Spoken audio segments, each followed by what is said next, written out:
በስመ አብ ወወልድ ወመንፈስ ቅዱስ አሐዱ አምላክ አሜን።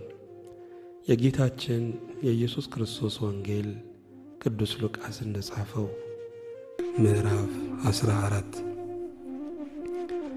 በሰንበትም ከፈሪሳውያን አለቆች ወደ አንዱ ቤት እንጀራ ሊበላ በገባ ጊዜ እነርሱ ይጠባበቁት ነበረ።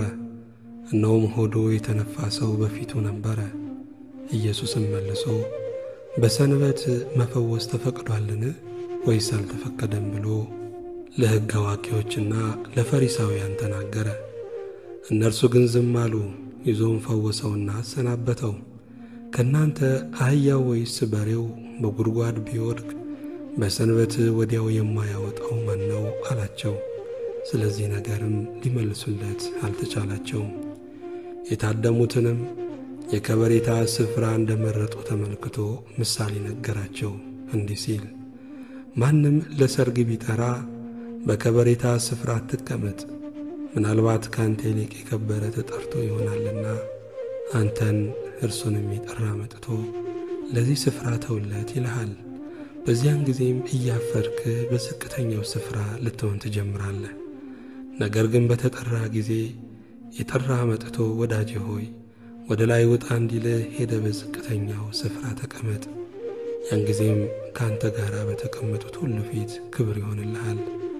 ራሱን ከፍ የሚያደርግ ሁሉ ይዋረዳልና ራሱንም የሚያዋርድ ከፍ ይላልና። የጠራውንም ደግሞ እንዲህ አለው፣ ምሳ ወይም ራት ባደረግህ ጊዜ እነርሱ ደግሞ በተራቸው ምናልባት እንዳይጠሩ ብድራትም እንዳይመልሱልህ ወዳጆችህንና ወንድሞችህን ዘመዶችህንም ባለጠጎች ጎረቤቶችህንም አትጥራ። ነገር ግን ግብዣ ባደረግህ ጊዜ ድሆችንና ጉንድሾችን አንካሶችንም ዕውሮችንም ጥራ። የሚመልሱት ብድራት የላቸውምና ብፁዕ ትሆናለህ፣ በጻድቃን ትንሣኤ ይመለስልሃልና። ከተቀመጡትም አንዱ ይህንን ሰምቶ በእግዚአብሔር መንግሥት እንጀራ የሚበላ ብፁዕ ነው አለው። እርሱ ግን እንዲህ አለው፣ አንድ ሰው ታላቅ ራት አድርጎ ብዙዎችን ጠራ። በራትም ሰዓት የታደሙትን አሁን ተዘጋጅቷልና ኑ እንዲላቸው ባሪያውን ላከ። ሁላቸውም በአንድነት ያመካኙ ጀመር። የፊተኛው መሬት ገዝቻለሁ፣ ወጥቼም ላየው በግድ ያስፈልገኛል፣ ይቅር እንድትለኝ እለምንሃለሁ አለው።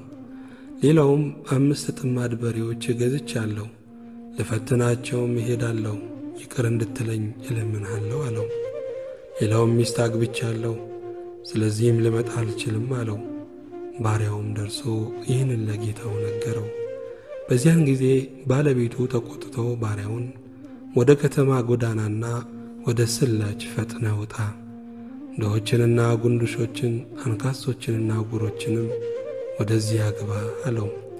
ባሪያውም ጌታ ሆይ እንዳዘዝኸኝ ተደርጓል፣ ገናም ስፍራ አለ አለው።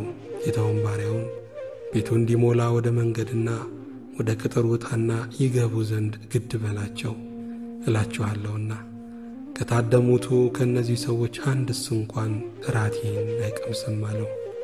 ብዙም ሕዝብ ከእርሱ ጋር ይሄዱ ነበረ። ዘወር ብሎም እንዲህ አላቸው፣ ማንም ወደ እኔ የሚመጣ ቢኖር አባቱንና እናቱን ሚስቱንም ልጆቹንም ወንድሞቹንም እህቶቹንም የራሱንም ሕይወት እንኳን ሳይቀር ባይጠላ ደቀ መዝሙሬ ሊሆን አይችልም። ማንም መስቀሉን ተሸክሞ በኋላ የማይመጣ ደቀ መዝሙሬ ሊሆን አይችልም።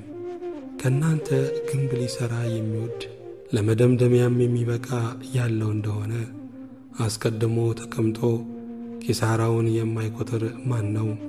ያለዚያ መሠረቱን ቢመሠርት ሊደመድመውም ቢያቅተው ያዩት ሁሉ ይህ ሰው ሊሠራ ጀምሮ ሊደመድመው አቃተው ብለው ሊዘብቱበት ይጀምራሉ።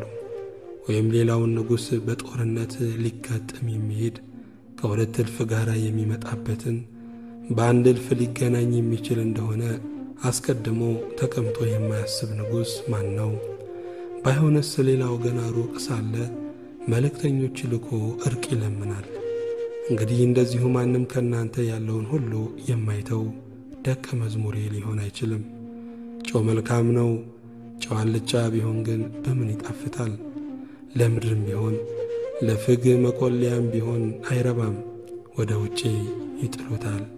የሚሰማ ጆሮ ያለው ይስማ። ምስጋና ለእግዚአብሔር ይሁን።